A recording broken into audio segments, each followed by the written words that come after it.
Good morning, everyone. Welcome to Catalyst Energies. My name is Dee. Thank you for joining me. I'm so grateful that you're here. This is the Daily Medicine Transmission for August 12th, 2021. And there is lots of fire in today's transmission. A lot of fire in the reading. Seemingly no fire or as much fire in today's astrological chart, but our Libra moon is going to be making some connections to her own nodal axis today, specifically with Juno and K2, the south node. So there actually is quite a bit of fire that is being activated, or certainly an opportunity to invest in with this feeling of wanting balance and justice. So we're going to talk about that today. So welcome back. If you're new, if you're recurring, whatever your status is, thank you so much for being here. I truly appreciate it. And also too, whenever you interact with content like this on any platform that you find this content on, especially from independent content creators like myself who are struggling to organically grow their content, their channel, their business, whatever it is, whenever you interact with the content in any way by subscribing, sharing, commenting, liking the content,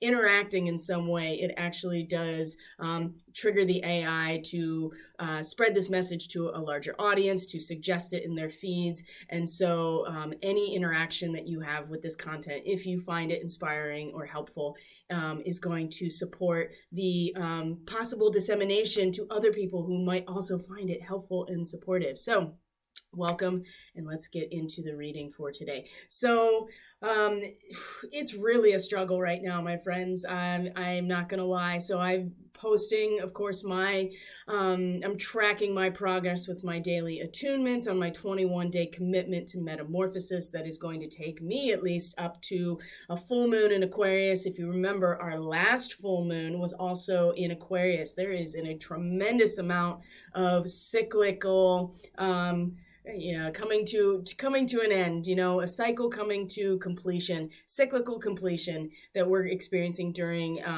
this time right now with the Leo new moon, and then also a full moon in Aquarius at the very last degrees.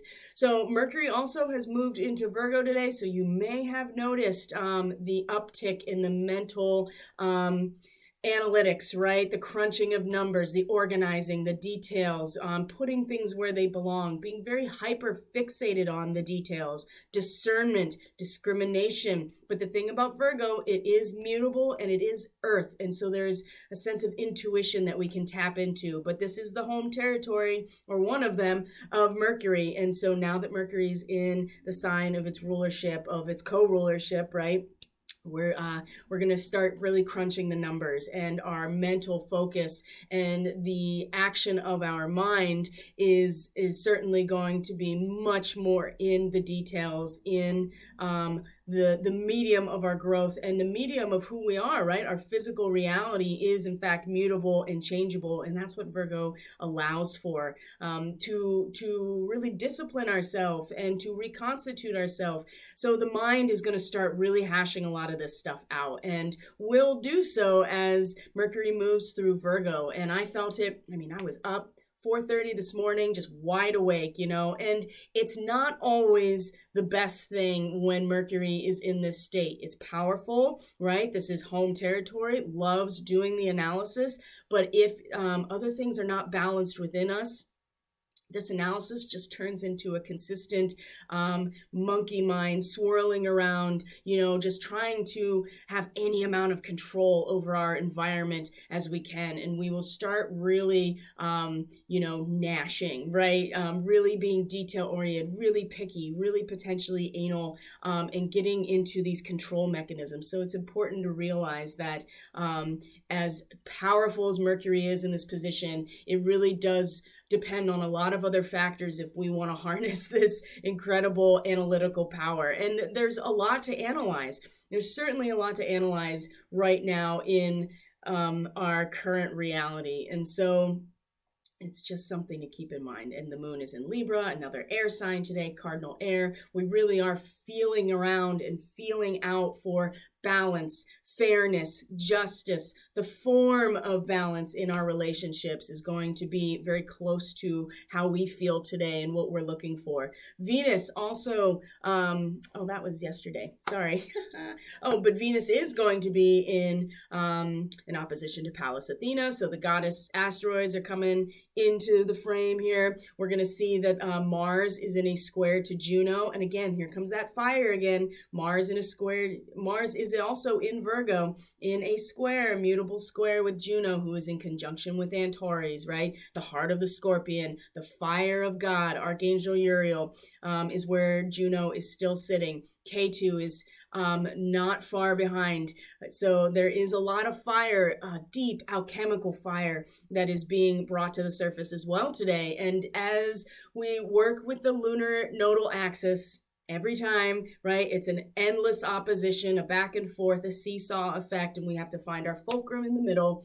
And we can, as long as we realize that the K2 or the tail of the dragon is not the direction we're heading, we can use the momentum of that tail, swishing back and forth of the dragon to send us where we are going. And today is a really very stark reminder. And if we haven't already gone down our own dark night path right now, it's important that we realize it's coming, and our alchemical fire and the process of alchemizing our own inner polarity and duality is the real work that we're meant to be doing right now. So let's get right into the reading so we can see this incredible story that's laid out for us right now.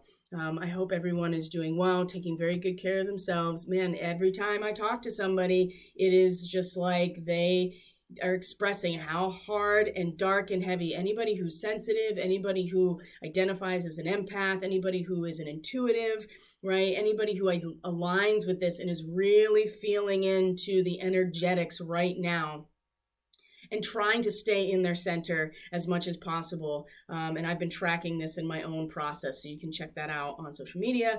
That's all linked in the description box below. But more people just keep coming forward to me and explaining to me what they're going through, how heavy it is, how dark it is, how much darkness is seeping up to the surface to be seen and released. And it's really, really strong, like getting into the really dark underbelly of a lot of stuff. And when the moon comes into Scorpio, especially over the weekend, and our first quarter square that's going to be happening on Sunday, we're going to have fixed energies in that square. This fixed water of Scorpio in a square to the fixed solar energy of the sun in Leo. And we'll talk a lot about that tomorrow when we do the weekly astrology report. But in the meantime, because we're really feeling around for this balance, and we are feeling a strong desire for justice and balance. And there's a lot of things in the astrology today that are going to challenge us, and they're also going to set us up for some stability in the face of this really dark descent that I think is on its way, especially with the moon in Scorpio coming up. And of course, lots of things happening in the next couple of days. Mars is going to be in a quincunx to Saturn. I know I'm getting ahead of myself here. I just want to set the tone here for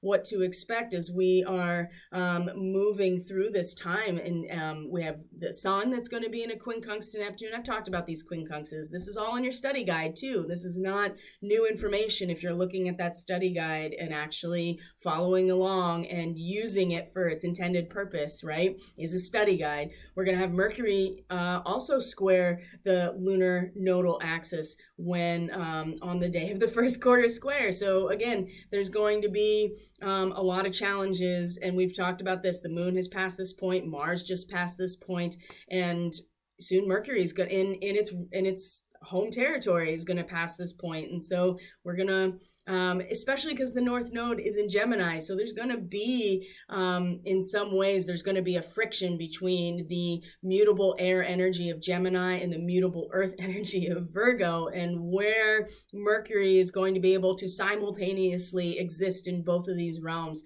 is going to be an interesting experience. And of course, Venus soon is going to move into Libra.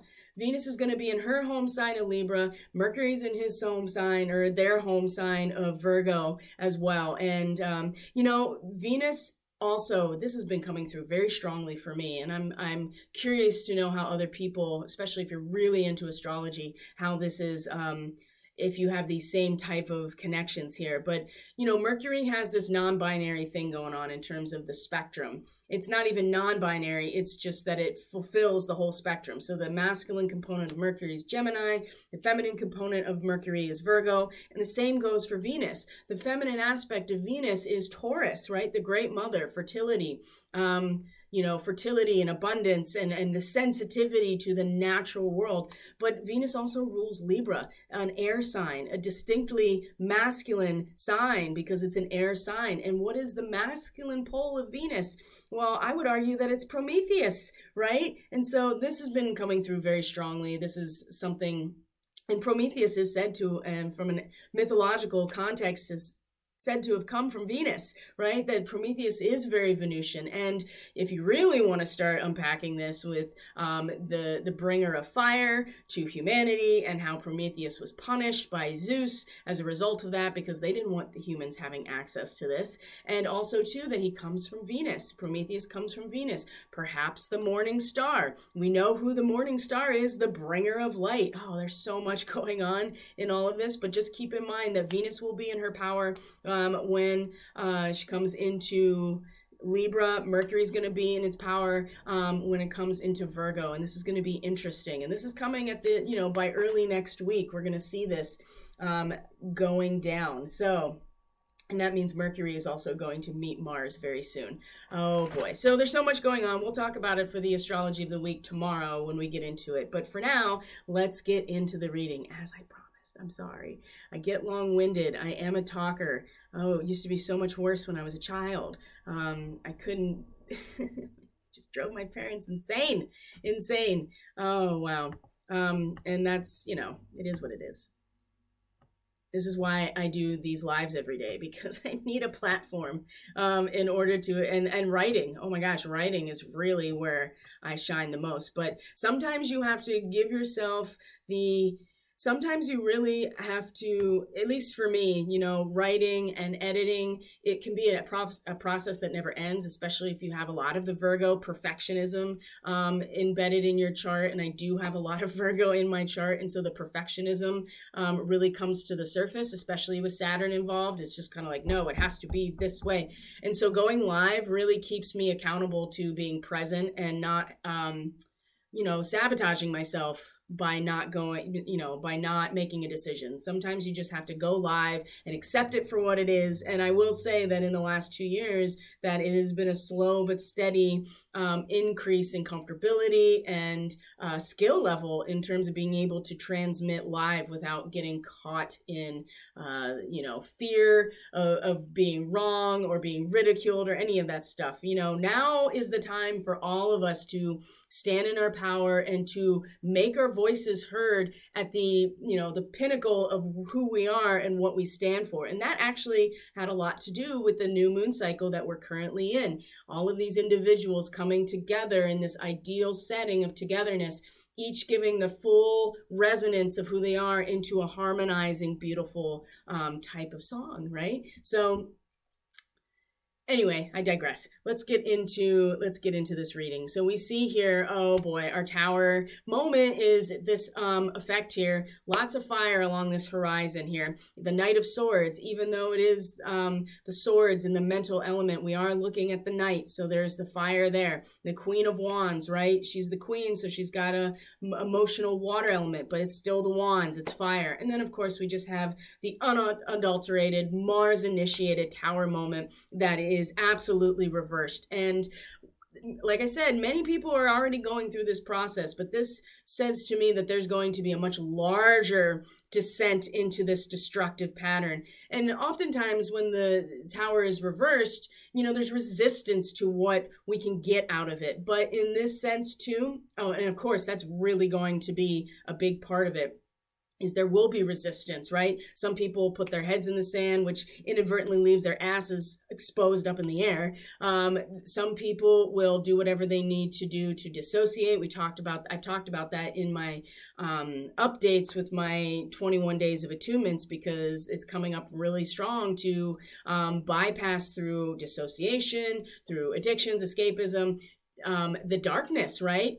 But also, too, we see that the I is at the bottom here. And we'll get into that specifically in a minute. But just to keep in mind that the inversion is there's nothing that can stop it. There's nothing that can stop the inversion that is happening. And the best we can hope for is that we stay in our power as this inversion happens, and we can see it as grains of sand in an hourglass flipping over. That's the best case scenario. But in the meantime, all of those grains of sand that we're going to see flipping over are all every single grain of sand is a representation of somebody's inner demons, of shadow, of all of the things that we don't want to acknowledge about ourselves, and all of the fractures in our own soul as a result of other people's behavior, leaving these cracks that allow parasites in, they allow archons in, and they allow the demons in. And so, again, I talked a lot about this in my written post, but they're really overlapping these days in terms of what's coming through in these readings. So let's start with the Knight of Swords,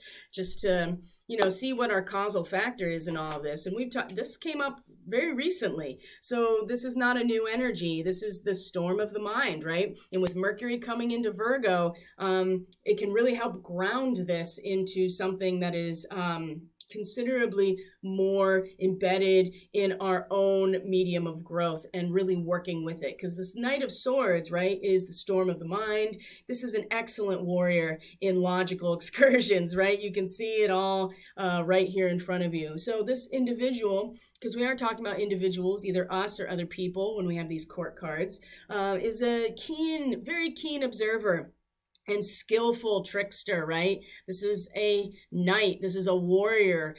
This is the fire of action and transformation around the mental sphere, right? Logic, rationality, ideas, thoughts, and like I said, logical excursions, the storm of the mind. There is momentum, there is movement, there is a sense of swiftness here, and there's a sense of attack, right? This is a warrior energy. That is what the knight represents in every suit, is a warrior, and there's fire behind it. So the fieriness here is what we're being brought into this, the heart of the moment here.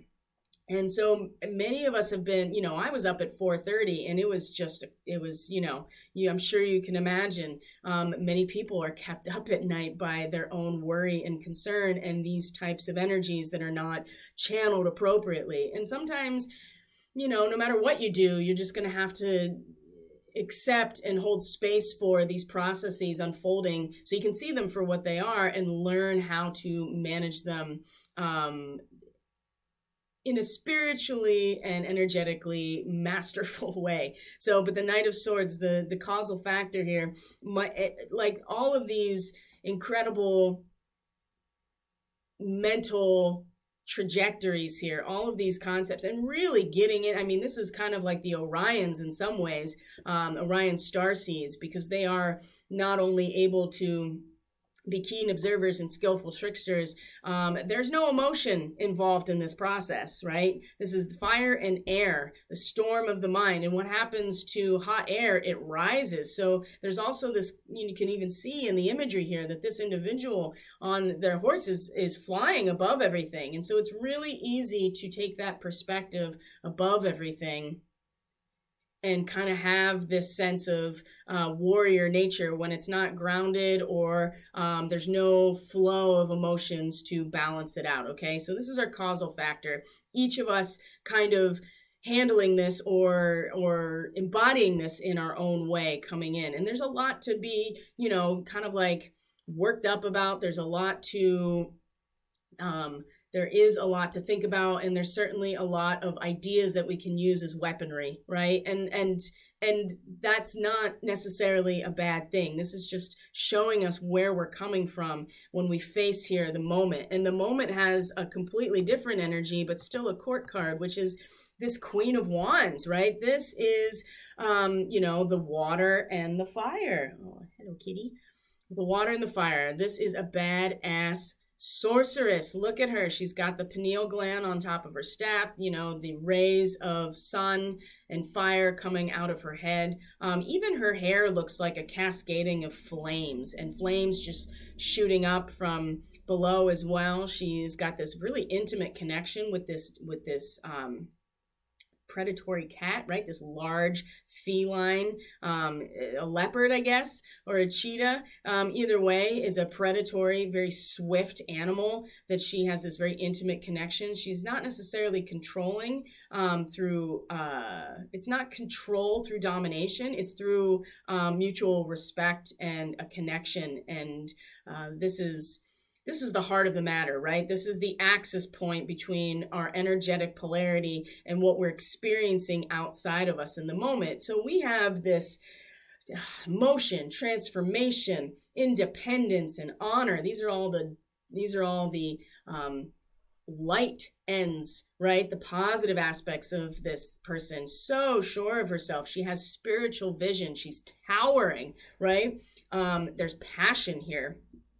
But she is the queen, so there is a sense of empathy and compassion and tenderness and feeling that's involved, right? She's feeling, but the transformation and the spiritual vision and the passion are put into effect by her feelings, right? By her intuition, her ability to feel into and have some empathy for what's going on, some compassion, some tenderness. But it's really that she's using that, right? The balancing of these two contrasts of fire and water is the alchemy, right? This is us as an alchemist in a lot of ways. Very different from the Knight of Cups, which is still the fire of water, but a very different resonance. And we felt that earlier this week.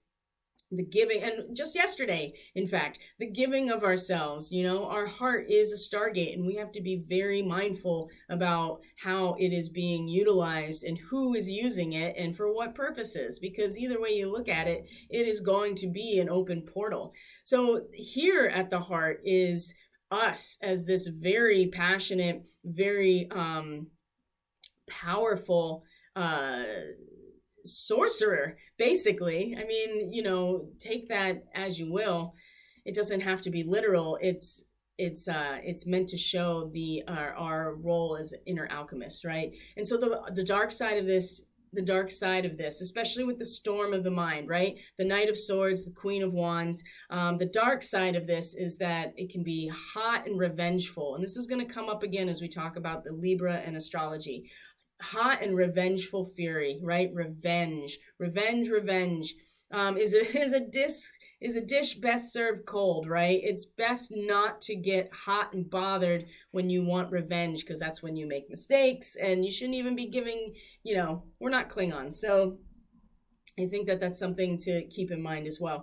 And one thing about the Queen of Wands, again, that's going to come up, and man, this really is coming out so strong right now, is that this individual can really spend a lot of time brooding over what other people have done wrong, right? She's not really got a lot of self-reflection involved here. She is way more interested and can get very fixated and brooding about other people's mistakes and misdeeds, right? And this is something to be aware of, especially with the Knight of Swords behind her, like coming out in front and just cutting everything back.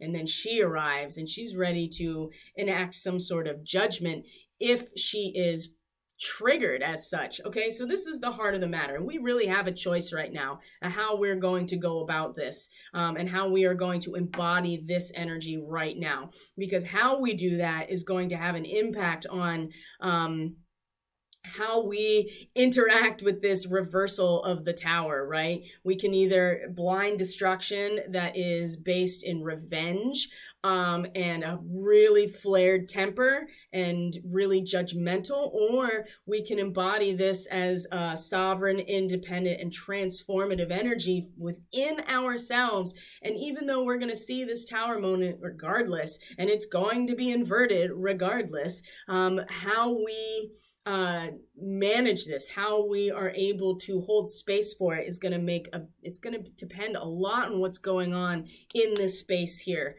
because we can transform ourselves, right? The spiritual alchemist, there's so much fire under the surface right now that can be accessed for our own transmutation right now. And then we can get the most out of these very raw energy of Mars and the tower, because the tower is Mars. So here's our energetic polarity. Let's look at this, okay? So under the surface, we know that we are still in a position of preparation, right? This is about time of inner preparation before action. Now, there is so much fire here that the action that we could take is really on the surface. And it could be something just as simple as feeding the demons within you, because you cannot transmute the incredible amount of dark energy and shadow that's moving through you and your awareness. And that's been happening to me personally. And I've been very candid to, as a way to teach and to show and facilitate that, number one, that people aren't alone. And everybody keeps, like I said, every day, somebody else is just like, yes, that's what's going on. That's how I feel.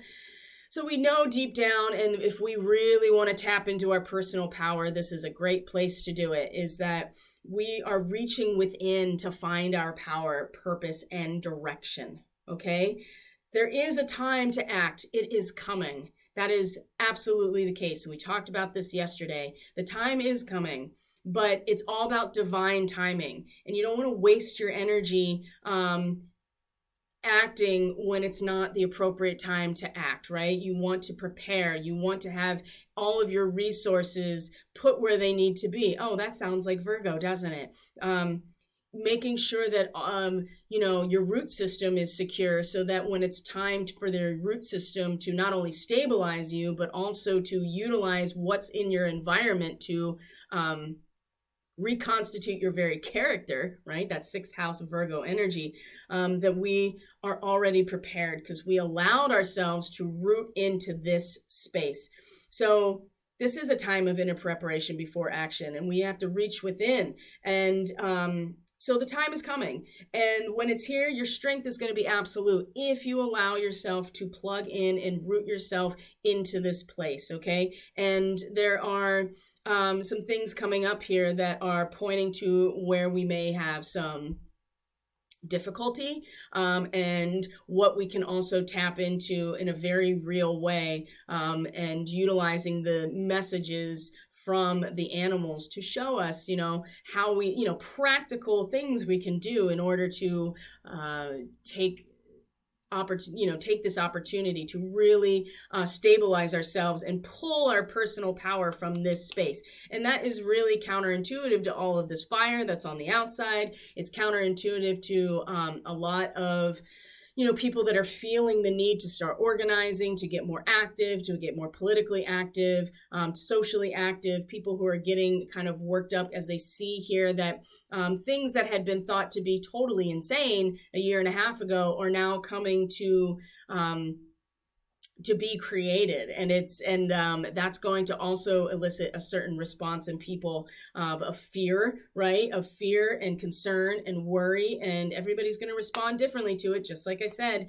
But this is important. This Buddha prepares. And number 13 is the death card, right? It is that death. It is the equalizer. And there's a silence, right? There's a 0 point. There's a singularity here that we can tap into, which is really our being surrounded by our Merkaba or our field or our aura in the face of this inversion, pulling everything in front of our faces as it, rights itself, I guess. That's the only way I can think about it. So this is really important because where our conscious awareness is, it's okay. This has come up a couple times too. And I know that I'm doing this as well in my own mind about certain things. The One of Scrolls being on track, right? When it's reversed, it does signal that we're having trouble taking action in a certain direction. But I would say in this moment here that this action is inner action being reversed, right? Where our conscious attention is, where we can make our contribution. It's not so much that we should get hyper fixated on what's happening or not happening. Am I on the right path? Am I doing it right? Am I going to ascend? Am I going to awaken? All of these things are they're distractions, right? We want to pull in here and realize that in this moment of stasis, that the only action we can take is inner action. And so eventually we will get on the train and be on the track that we're supposed to be on. And we already are, right? Just because we're feeling doubt, just because we're having trouble going in a certain direction, because we have doubts, concerns, is this the right thing or not? It's okay. It's okay to have this experience right now and to allow the choices to be inner choices. Are we on track within ourselves? Okay. Not so much what we're doing outside, and what relationships we're in and what location we're in. You can apply this to anything in your life. It's really about the inner action, or the inner inaction, right? Which is still silence, and silence and stillness is still a choice, and it's still something, even though it's not an outward thrusting Mars type of energy. Believe me, that's coming. This is really showing us that through the course of really rooting into this inner preparation and moving through the heart of us, which is a very powerful, very transformative, alchemical role that we could play right now, and our contribution and our conscious attention and awareness is on our inner track, if we're on the right track within us. And this is just a pause, right? This is just to give our attention to whether or not we're on the right track, okay? Because where this is headed is this reverse tower, right? And I know that this is a little fuzzy type. Getting images sometimes can be a challenge, but you know what this is, right? You know exactly what this is. So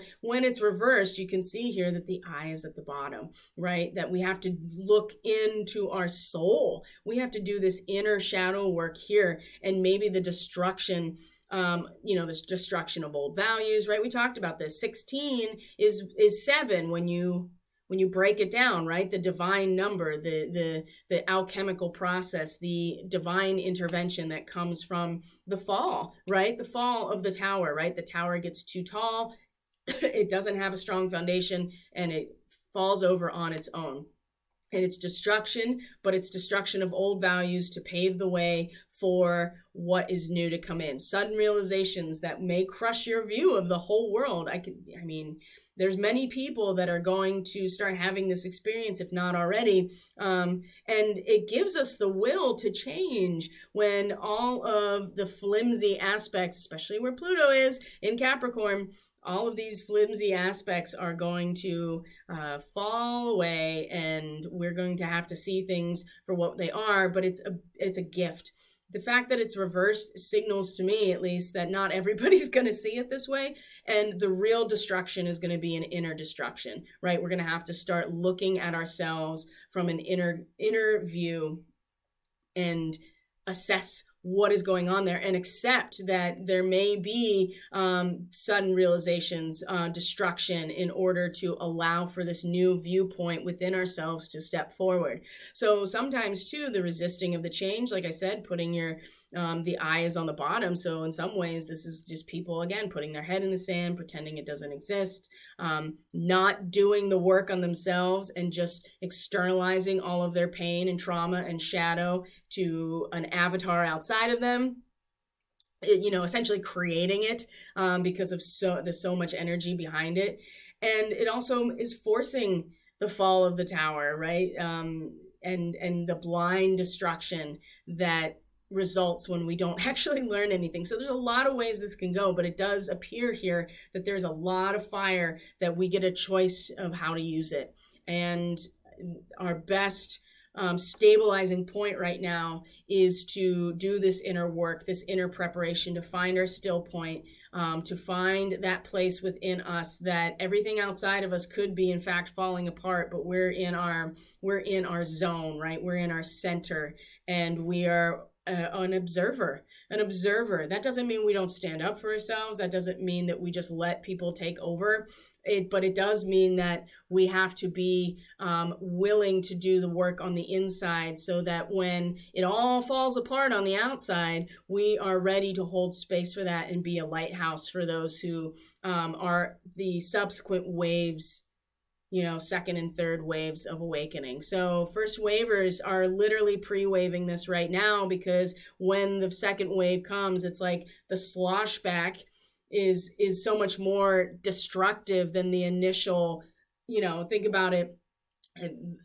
I've been thinking about it in terms of the magnetic flip, right? So the crust of the planet will literally turn, towards the, like the whole east coast of the US is going to turn towards the equator, right? And so there'll be an initial shifting of all the water on the surface as a result of that. But then there'll be a sloshback as a result. And it's the sloshback that's usually much more destructive than the initial shifting. And when that sloshback happens, it's going to be the first wave really that is going to be able to, be the lighthouse or have some sort of vessel or show people how not to be taken over by it. So there's a lot going on here. But it's really important that even in the face of the most destructive, most traumatizing, most fear-inducing types of imagery or events, that we are in fact within our energetic field of experience, and that we've done the preparation, right? We've done the preparation. I can't tell you how many people I know that are, like I said, who are intuitive, who are psychic, who are shamans, who are channels, all of it, starseeds especially, are really, really feeling it. And it seems to be something that's outside of maybe like your everyday awareness or your everyday existence. And that makes it even more difficult, because you're like, I don't understand why I feel this way. So just keep that in mind. So there is some good guidance here to help us along the way, as per usual. Oh, we saw all of that. I don't know why that happened. That's supposed to be the tower. Well, the 8 of Scrolls. I guess I didn't save it onto here, but you can see this. Paths unknown, right? Paths unknown. Okay. So we're used to traveling the same lit path. You can see here that there's one path in front of this person. She's got all her scrolls here in a bag that's on the ground. And she's kind of got this contemplative stance, she's got her hand under her chin, and she's like, where do I behavioral therapy?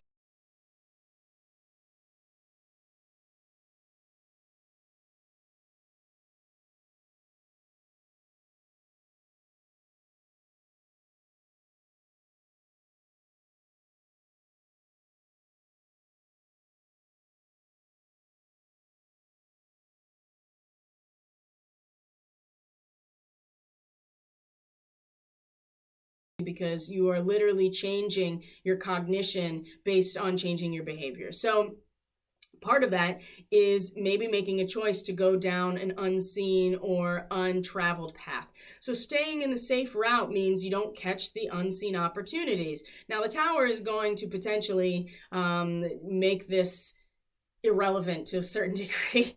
I mean, I don't think it'll make it totally irrelevant, but this is telling us again that we have a choice in this matter. So some options are unexpected and very risky, right? There's one path behind her that's really dark and it's grown over, and there's, if you can't see it here, but there's a little raccoon in front of it. And then there's another one that's kind of lit, but it's kind of grown over, but at least that this person's looking at it as an option. So it's important that we're flexible and brave enough to step into the shadow. And part of that is doing this work. The Buddha prepares. When you are able to sit in that space of silence and stillness and really cultivate your power within, then you are able to be brave and flexible enough to step into the shadows. And so like I said, there's a tendency here to just stay in the groove of that trench, right? The karmic trench, the neural pathway that is familiar and gives us the expected outcome. that we've been traveling over and over again. If we want to be able, and this is why I say run the simulation, right? If you're really, really sure about a direction or a person or a piece of information that you're like this, run the simulation, see how it feels, walk down the other pathway and see what that feels like, because you're never going to prepare yourself for the unexpected if you don't take an intentional step on a path that's unexpected or has unexpected results, right? So we're in a position that mentally we can travel down these pathways and be brave and flexible enough to face and step into the shadow, right? Now the grouse is part of this, because this is about, it says express yourself through rhythm and movement by drumming and dancing, but really deeply what I get from this is number one, rhythm is where our spirit and our body coincide, right? Just like the heart chakra, the rhythm of the pulse of the heart, right? And the pulse of the earth's heartbeat is reflected in the Schumann resonance. When the Schumann, and it's blasting again, it blasted again yesterday too, last night, yeah. Because it wasn't, I don't think it was really blasting before I checked before I went to bed. And it was sometime overnight that it went again. So we know that something, and solar weather has been very minimal too. So we know something big is coming, because the Earth's heartbeat is speeding up, and the electromagnetic field that emanates from her heartbeat, just like us, right? When our heartbeat speeds up, the electromagnetic field also gets a higher frequency, right? A higher oscillation. So this is about tapping in to the rhythm and the pulse of the planet. This is about recognizing that rhythm is the axis point, right? This is vibration, frequency, energy, and vibration is how these stargates open, right? It's about a specific type of vibration, and it's about the intersection of different kinds of vibration, right? The material and the spiritual, right? This intersection and the rhythm. So you express these things by drumming, by dancing, by singing, by, anything that has a rhythm to it. Even like walking has a rhythm to it. Walking, running, swimming, anything physical that, and playing music.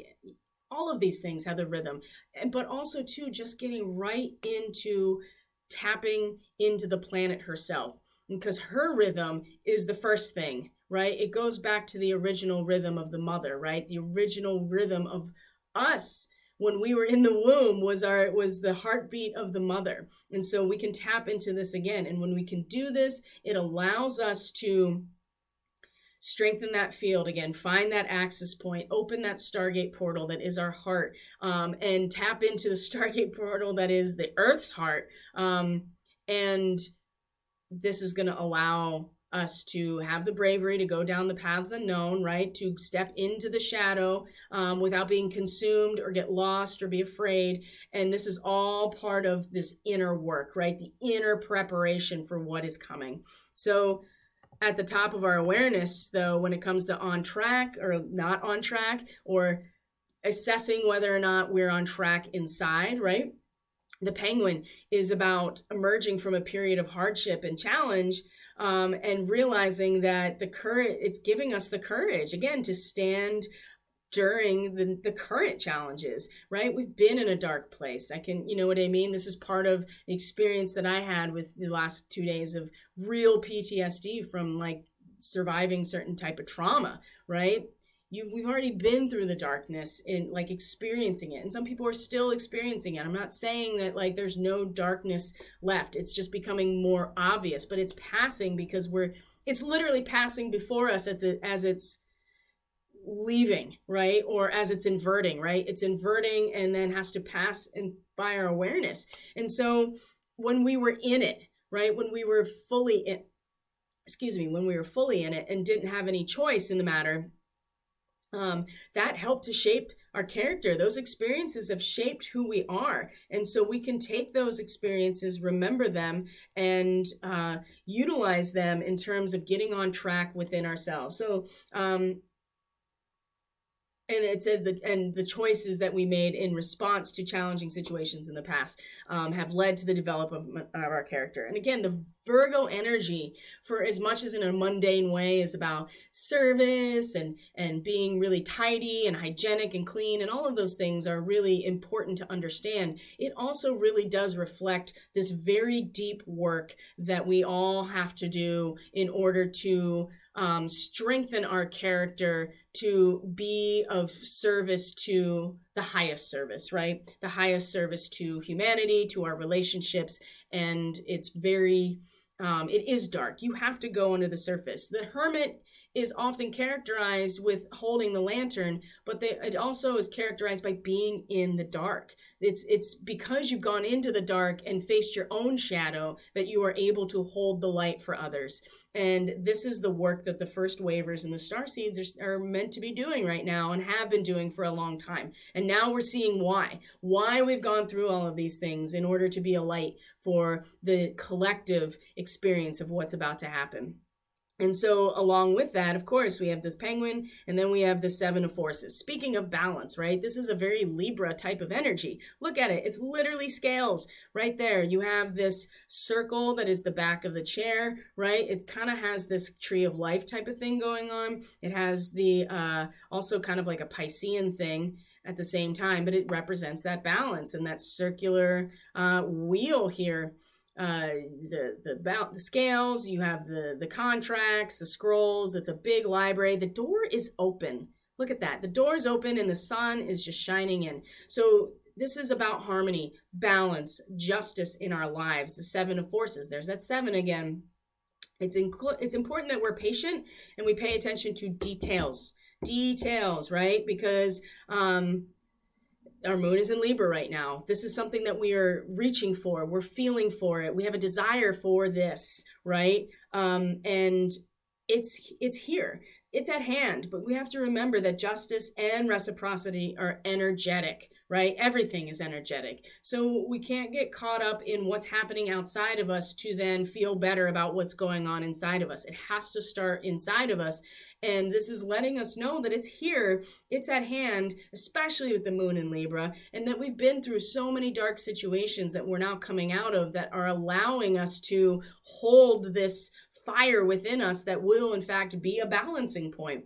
And then we can get back on track outside of us. And right now, what we're really meant to be focusing on is getting on track within us, because nothing can stop this tower moment. Nothing can stop it. It's inevitable. The inversion that has been has been taught to us as reality is about to flip, just like the magnetic poles of the planet are about to have their flip as well. There's nothing, it's all mirrored in each dimension of reality, okay? And the best thing that we can do right now, I would say, is really prepare ourselves by getting into our space and knowing who we are and who we aren't, and making sure that when we are presented with imagery, situations, and experiences that trigger all of that trauma and fear, that we can let it pass by our awareness as this observer and witness, okay? So I'm going to take a sip of my beverage here. And then we're going to move on to the chart.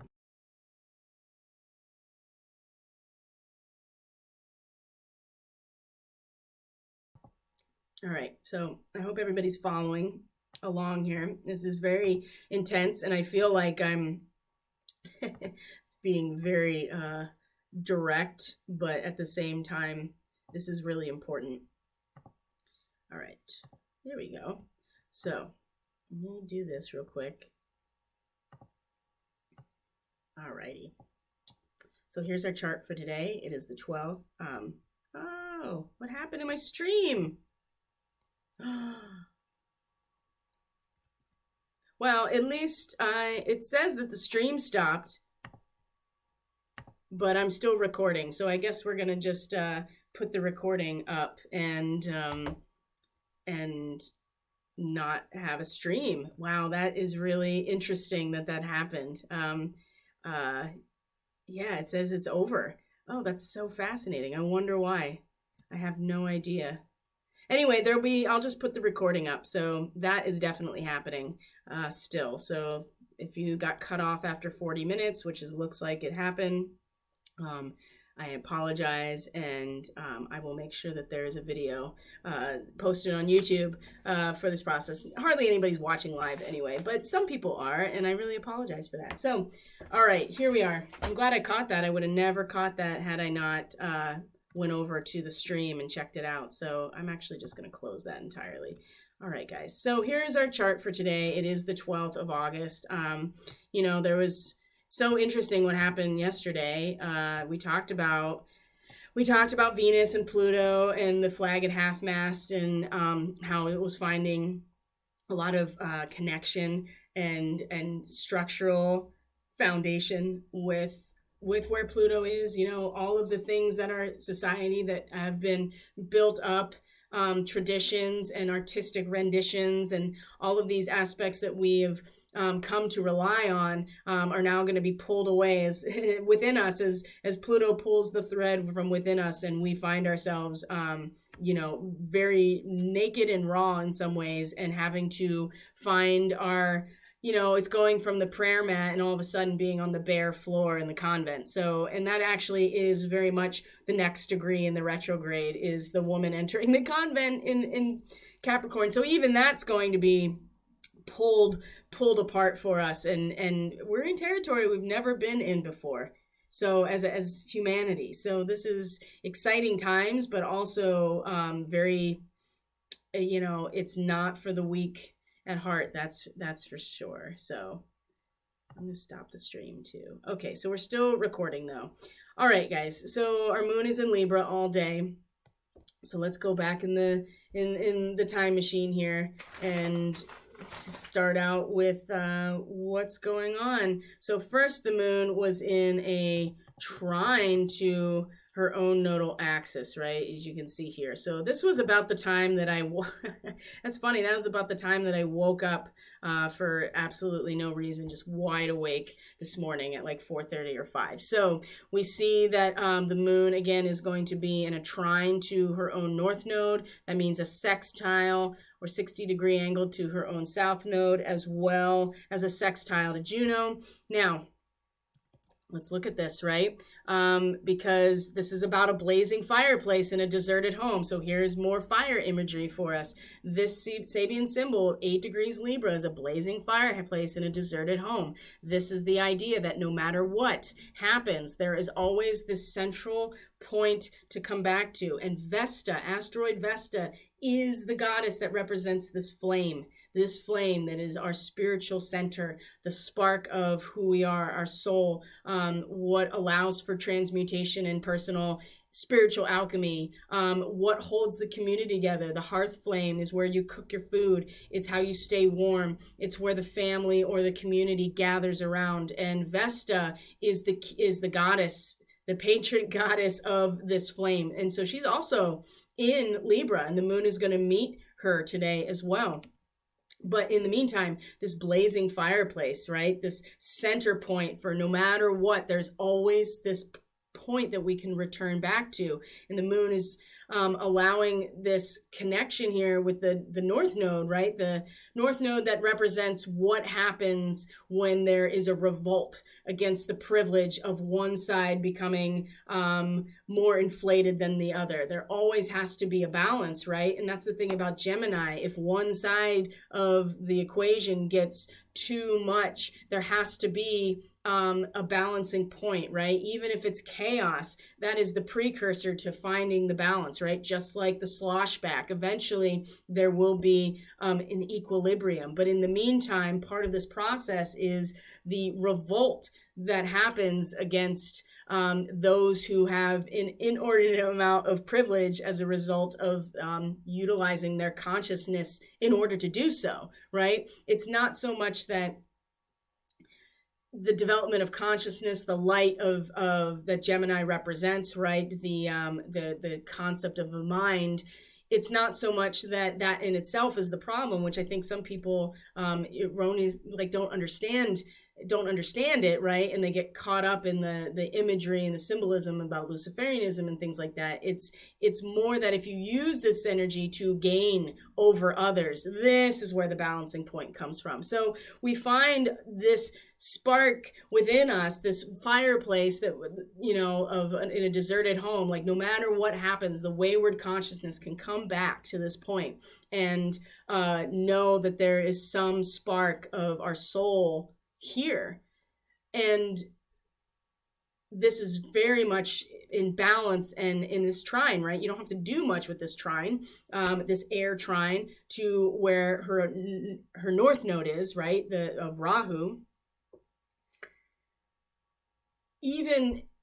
Even as things move, right? Even if things have to find their equilibrium and balance, and even if there's a revolt in some ways against the lack of balance, right, in a mental way, like when one side uses their conscious awareness and their intellect and their mind in order to gain more, there will be a balance point. And how we feel is like we go back to the fire, the center point here, and we find our own axis of balance, right? We find that fulcrum in the scales of balance in relationship is the fire itself, right? It's the fire. And so there's not much that has to be done in this fire trine or this air trine. These two were supporting each other entirely. It's the sextile to Juno and K2 over here in Sagittarius that is representing the heart of the scorpion, the alchemical fire under the earth, right? New elements actually being formed inside the earth.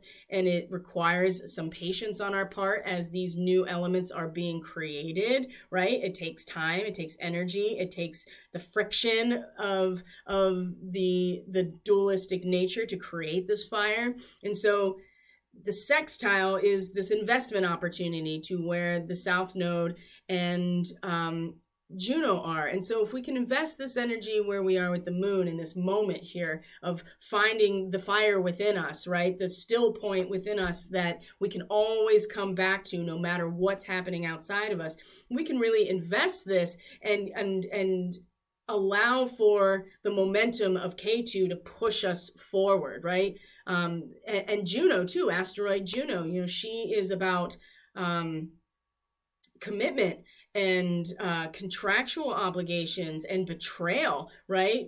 She is very much showing us everything that we need to see when it comes to these processes and who's betraying us, who has not lived up to their end of the bargain. And she is just as she's just as vengeful as Zeus is, right? She's not the perfect picture either in terms of how she manages her own emotions about his behavior. So she wants, there is a sense here that she's walking us through this process of betrayal and showing it what it looks like. And when you've been gaslit for your entire life to just accept abuse, then you don't even realize what's happening. And she is a gift right now to show us and to walk us along like a mother teaching their children to walk up a steep set of stairs, right? Holding the hand in the fire of God, right? There's our tower right there. So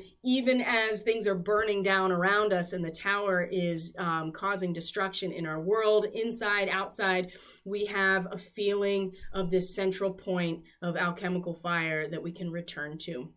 And it's going to give us a place to return to as this is inevitably pulling us along to our soul's karmic destiny. And again, the Hyades starseeds, big opportunity to them to step forward because they are the ones that allow the emotions to move through them, to express them based on what they're discovering. And that's the thing, the Hyades starseeds and the beings from this Hyades star cluster, they're explorers. They go out and discover, but they also are very tuned in to themselves and expressing what they find. And it's not always, they don't always like what they find, and they will express it. And so it can be very sorrowful. There's the surge, the storm surge, the tears, right? It's this crying and sorrow that they represent in a mythology context. And it really goes to show how much the Hyades starseeds, they have this innocence and purity about them, but it's really that they're just not afraid to express themselves when they come across something that is just like, wow, this is not balanced or equal at all.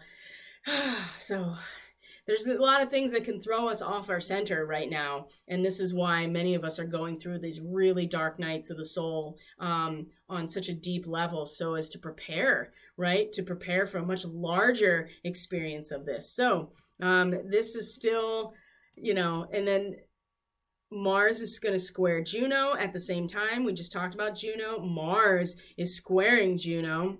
Mars, the god of war. The warrior is squaring Juno. So same basic thing, like we want to express ourselves very uniquely, regardless of tradition. And Mars is going to act out. We just talked about this yesterday, acting out, moving forward, cardinal energy, self-actualization, potency and desire in a square to Juno. Again, that is like, I am trying to show you, I am attempting to show you and to guide you through what actual commitment and contractual obligation and betrayal really means. And that is going to be a difficult square, and has been a difficult square already, I think, because the tendency here is to give in to all of this fire energy, especially with the tower here, and just like, just really let go and burn everything down in the process of being, expressionist. And that's not really going to, the friction here is where we're going to learn the most about ourselves, because we can't just like spew out all of this without any basis in what it's trying to teach us and show us. And that's why there's blind destruction with the tower reversed, okay? So from there, the moon comes into a trine with Saturn. So Saturn has a very distinctly, or Libra has a very distinctly Saturn quality, of course, because you're talking about material reality that is being balanced on the scales. And as much as it's about relationship and that's seemingly not palpable, it very much is. The energy between people is still an energy, and that still has a frequency that can be measured. And that is very much Saturn, right? If you can measure it, it's part of the physical domain, and that's what Saturn rules. So this trine here, again, the trine, these two are getting a lot of traction. We're talking about another air trine here. So there's a certain amount of poise that we can tap into, right? Having passed safely through some rapids, for instance. If you're going through this dark night of the soul, if you pass through a very difficult situation in your own emotions, your feelings, your subconscious, your desire for something, right? That's the thing about, there's a drive and an urge that happens with the moon as well, because it's about feeling, and that's really what is pushing a lot of our manifestation too. So this trine with Saturn, there's a poise that's necessary to sit back and look at how we got through those narrow rapids to begin with. There's our penguin, right? We are passing the darkness, and now we get to reflect back on what we did, what we needed to do, what worked, what didn't work, but we still have to maintain that poise and self-control and that observer witness status. And when we do that, it's going to really assist us with Saturn in one of the most difficult positions I think that it could be in, which is that idea that we have to see each other as humans rather than screens that we can project our shit onto. And believe me, when you keep projecting out to they, that's exactly what you're doing. You're just projecting your own internal reality onto an avatar as if they are a screen. You're just like a hologram. And Saturn is just is just not putting up with it at all. It is just like everywhere you turn, there's a wall that's just like you have to turn around and face this reality. And it's all within us, right? And so this trine from the moon is giving us a beautiful opportunity to see how we got through those difficult situations in the past and utilize those in order to find that calm and composed observer / witness within us so that we can face this reality, right? We still haven't gotten there yet. There's still so much people are hyper fixated on what's happening outside of us, and it's still not clicking, okay? Not on a mass level. It will. It definitely will. And then the moon comes into a conjunction with asteroid Vesta at this point at 10 to 11 degrees of Libra. And so our emotional and intuitive nature, how we feel about things, making this connection with the hearth flame, right? The goddess that represents the hearth flame. And this is going to represent, how do we translate from the feeling of our spiritual, the alchemical fire within us? How do we translate that and project it over to how we actually feel, right? How do we make this connection? And this conjunction here is going to assist in that, because again, it'll come from tapping into the fire that is at the center of who we are, the spark of our soul, that Vesta is the goddess of, and represents that hearth fire in the that sustains everything, the community, the individual, the family, etc. And so we'll make this connection and have a personal revelation to some degree about how to not only acquire all of this information and knowledge, but also be able to address how to pass it on to others who haven't gotten this yet. So that's going to be a job for Vesta's priestesses, isn't it? And the moon is that feminine nature in all of us, of how we feel on the inside, that is a feminine quality in terms of an archetype. So we're going to be able to learn a lot if we sit with her in this moment of how to transmit and instruct, right? Instruct either different parts of ourselves, other people in our life, and our family, the community, because that's really what Vesta was representing, is the hearth flame that keeps the community together. So from here, the moon comes into here. Now it's going to get weird, right?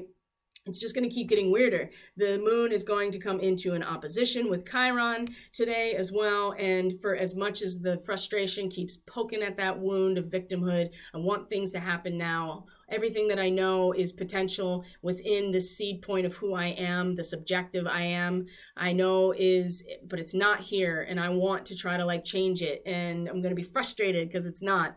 And it's also triggering all of these wounds of self-worth and shame. The opposition to Chiron, right, is going to allow for us to find that balance point of just we don't want to live in total fantasy land, right, where we want to dream of a perfect fulfillment. We want to be able to visualize it. We want to be able to be like kids blowing bubbles, right? It's just, and the bubble represents that perfect form.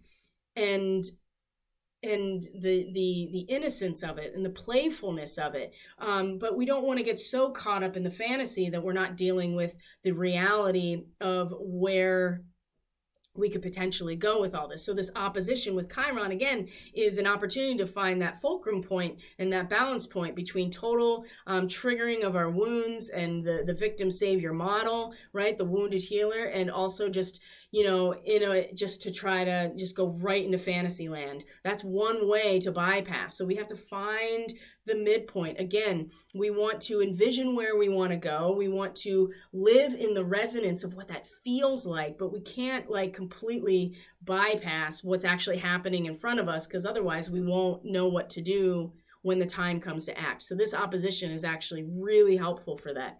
And then we come into a quincunx with Uranus, and this is really going to cap the day, even though it's still fairly early in the day, depending on where you are, I guess. So the quincunx, here's the quincunx again. And we see that Mars is coming into its quincunx with Saturn. So there's a lot of opportunities for that squaring of the circle, right? The inconjunct that forces us to adjust ourselves in order to find the place where these seemingly unfitting things actually fit, which really boils down very simply to bringing the spiritual into the material. So this quincunx with the moon is, Uranus, of course, is giving us every opportunity on a collective level to awaken through the ability to brave the storm, right? The ability to face and brave adverse circumstances that reveal our character, right? Uranus is upending and disruptive. It's also innovative and futuristic and outside of the box. It is the collective third eye. And so, but what is seemingly not going to fit is how we feel. We're going to feel the futility of the circular nature of reality, right? Like in some ways this can work with us, and this is where the work really needs to happen, is to be able to acknowledge the circular path of reality, right? The cyclical nature, the cycle that generates a field, right? These circular paths, coming to terms with the inevitability of establishing what? Steady rhythm, right? We come to terms with it. And the quincunx here is such an awesome opportunity to, again, adjust ourselves in the face of real unsteady rhythm, right? That's the thing about Uranus. It's just like outside of the box, transformative energy, and it's unsteady. That's the whole point of Uranus. Uranus was tilted onto its side, so its north and south pole are facing east and west. I mean, it's relative, but you know what I mean. It's rotating on its axis along a horizontal axis, where everything else apparently is rotating on a vertical axis. So Uranus is unsteady. There's no steadiness to Uranus, because that's kind of the whole point, is that, like, if, it's in that unsteadiness that we find our center within, outside of the realm of the physical. And when we're feeling like the inevitability of establishing these steady rhythms of social activity, of relational activity, finding the balance in our relationships, in any kind of relationship, the form of balance, we're going to have to find an adjustment, because Uranus is not letting up, and it is unsteady. So how do we establish and find steady rhythms of social activity, right? Because that's really what Libra is, social activity, the form of balance. How do we find this steady rhythm in the face of something that is completely unsteady, and in fact is unsteady in a way that is forcing us to really bear down and face these really difficult situations? That's something that each of us are going to have to figure out on our own. But this quincunx is the opportunity to do so. We will adjust ourselves, or it'll be adjusted for us. Again, there is the resistance to that tower moment that Uranus does represent in a lot of ways. So we can resist it because we can't make sense of this inconjunct. And this is when we give up our power and just let forces just take over. Or we can accept the challenge, knowing our alchemical fire burns within us, and use that to transmute the situation and find our sacred alchemy in the moment, right? This is, we got a lot of work ahead of us, that's for sure. And when I say a lot, I mean, it's not like a lot, but it's heavy and it's intense. This is not for the faint of heart, and I say that very seriously. And experiencing my own level of dark night, and so just know that it's not going away anytime soon. And in fact, it will, especially with the North Node, there's no getting around it. The privilege that has accumulated on one side of the aisle here, even though we can acknowledge on a spiritual level that they're the same coin, right? They're the same thing, except opposite sides. Even though we can acknowledge that, we still have to live with the obsession of heading in that direction, the drive to head in that direction for our soul's growth. And so we're going to have some work to do in order to make it through that process. So, all right, guys, I'm so sorry about the stream there. Hopefully you are getting the recording, and so that is really good. I have no idea why it cut me off. I'm really kind of annoyed by that. So,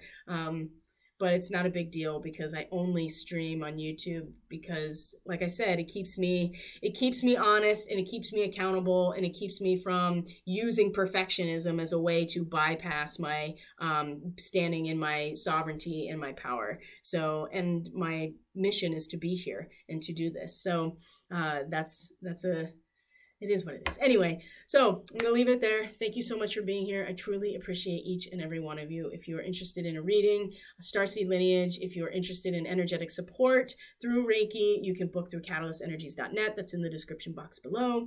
And everything else you need is in the description box below.